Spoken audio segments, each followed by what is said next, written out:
Good afternoon po.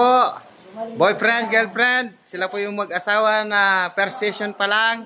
At ito yung kapatid ng ate. Ito, magkapatid po yan. Ito naman yung bayaw niya.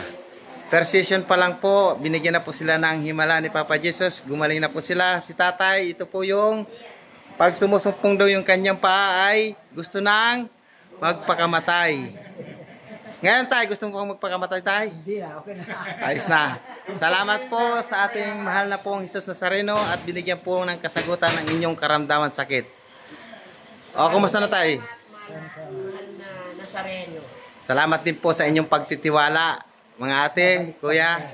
Ngayon po, graduate na daw po kayo. Nasa inyo na lang po kung gusto nyo pong magpa-alignment at tingnan ulit yung karamdaman nyo kung talagang tuloy-tuloy na yung inyong kagalingan.